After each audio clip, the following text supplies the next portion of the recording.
Alright everybody, this is Trevor Kidd, Community Manager at Wizards of the Coast. I am here with Dave Chalker and Jenny Rupp from Critical Hits. We're going to go ahead and do an unboxing, a quick unboxing of Castle Ravenloft, just so everybody out there can see all the contents in it and see what we have going on. So you guys go ahead, I'll pan out here and let you guys see, like most games, it's actually wrapped in shrink wrap, which they use to protect the box on the way to a store, which is a really unique innovation that I like in this game already. You know? Oh, cool. I'm glad we could help you out with that. Unfortunately, the box can't breathe in this, so we should probably open it up.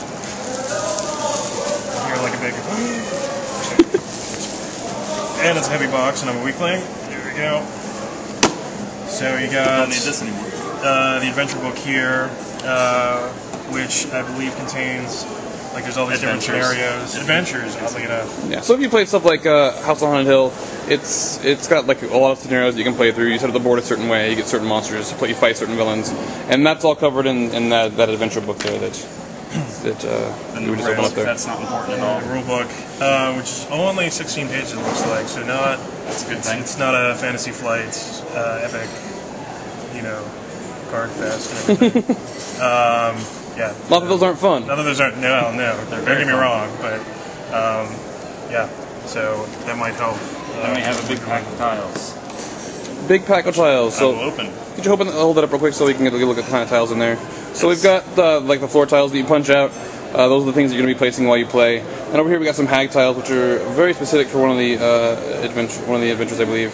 You see some hit point tokens down there. Yes, and the slowed. Little crypt token. Yeah, and then we have the different types of conditions. This one you see slowed, and the other tiles you see some other stuff. Those are pretty cool because you can play them in the game. I guess Danny was pretty excited today when we were playing. Yeah. Like, I could try to use these in my home games too. Yeah, exactly. Oh, yeah. Probably not all the conditions, but at least you get some of them that are kind of these cool, shiny things. Yeah. It's pretty much the common ones, like slowed, immobilized, those kinds of things. I don't think there's any ongoing damage in there. There's one of these. Yeah, so like these are the tiles that make the dungeon itself.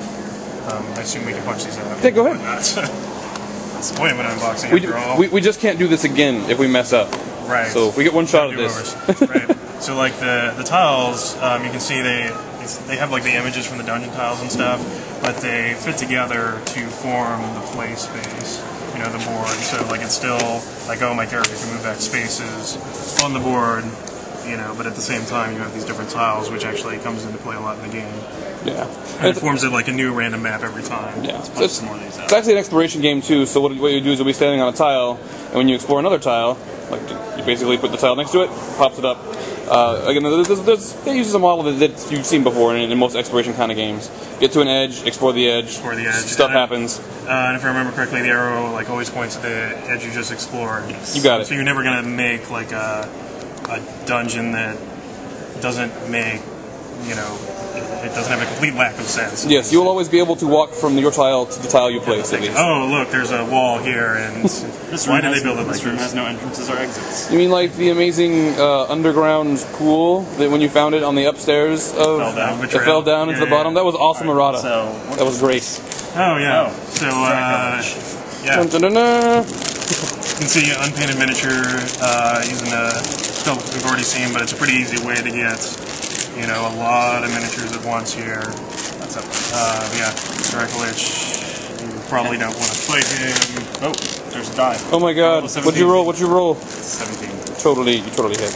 Here are some of the cooler sculpts, or the same sculpts, but we get the clear plastic for the... So I can give you some close-ups of these miniatures. So there's the Dracolich. If you've seen the Dracolich before, you'll recognize it's the same one, just unpainted with some different plastic.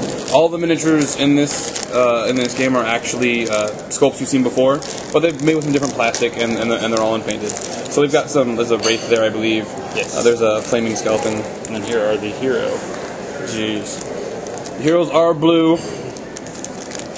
They're in Ravenloft, so they're sad. They're very sad. Kind of harkens back to this reminds me of Space Hulk too. Oh, yeah. Like breaking out those miniatures. Those miniatures, the original said they were metal, weren't they? No, they must have been punched out of plastic too. I mean, Games Workshop wanted you to buy the metal ones and paint them or replace them. But, you know.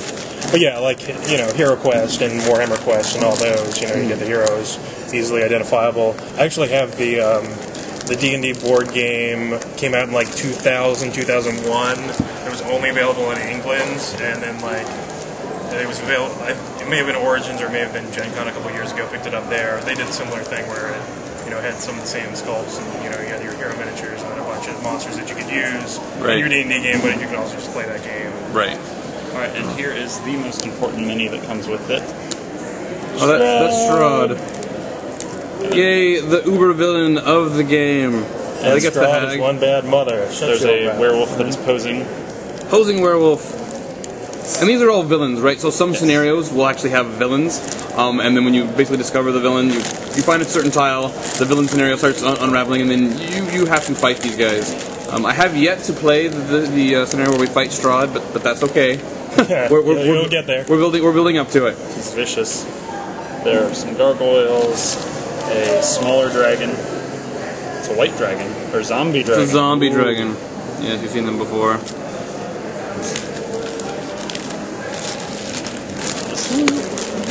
And then we have the starting to be slightly pansier monsters. The one you can expect to see on a regular basis. Yes. There's Ghouls, zombies. there's rat the ghoul. Rat swarms. And then all the monsters also have like a card that goes with them. So basically what happens is you'll be wandering through the dungeon, you'll be exploring things. You'll place down a tile, and then the monster will come out, right? And then that player who has placed that monster will draw a monster. Oh, sorry, who placed that tile will draw a monster card. Place the monster, like I was saying. And then later on their turn, they actually have to activate the monster they placed. So they get to basically control that monster that they've played. So in this way, there's no like one villain at the table and then the rest are heroes. Everybody gets to play the villains. Everybody gets to play the monsters. It's just at a certain phase in their turn. I think Dave has some of the monster cards over here. Yeah, and most of them they're scripted. Yeah. So you go down, like it's tactics, and it says, if the blazing skeleton is within one tile of a hero, it attacks each hero with its fireball. Otherwise, it moves closer. So like there are some decisions that there's ties, like if two heroes are kind of equidistant, but mostly it's not like, oh, why did you send that monster after me? It's like you have to follow the script. It's all pretty straightforward. And it's kind of cool because it gives each monster like a personality. Like the gargoyle, I thought was really cool where it sticks around in one tile and it's got this like devastating attack, but if you're able to get far enough away from it, it like turns back to stone and just sits there. Yeah. So as long as you don't get thrown back into that room somehow, you can just kind of avoid it. We actually didn't figure that out at first, so we were very scared of the gargoyles, and then we moved away from it and realized it just sits there as a statue. Yeah. We're not near it, so... But then later, if I remember correctly, you guys hit an event. Yeah, and then we... Sorry, we call those encounters. And the encounter pulled you back towards one of the gargoyles, and it basically woke up again and started attacking you again. Yes, so. that was not fun. So yeah, you got your monster cards, which you're drawing for the monsters. Here we go. You guys can see, get a good look at what Dave was talking about when you... Oh, probably can't, the lighting's going to be a little too fuzzy, but you see how they have like different bullet points? You basically go down those bullet points and it's like, if the heroes are this, do this, and then it goes this one. If they're further away, do that. So it's pretty much exactly what the way Dave described it there. And of course, when you kill a monster, you get fat loot. You kill things and take their stuff. Like new weapons and whatnot. And it's simplified a bit from D&D. Like you don't have to worry about like, oh, my wizard can't use this sword. In most cases, like all the stuff is on the card that you need to know about using it. I think they're all pretty open as far as I saw. They're pretty cool. We have the treasure, which is items you get to keep, and then there's basically like boons and blessings and things that come up that are one-time things, which are also pretty neat. Yeah, it's all good stuff. Yeah, some of the boons are really cool, like the one that I had 2 days ago, where every time I hit something, I healed 1 hit point, and then I was a fighter, ended up doing burst attack, hit 7 monsters, healed 7 hit points. Yeah. It was really good. But these are the character power cards here that you can see. There's the wizard, the rogue, ranger, fighter, and cleric.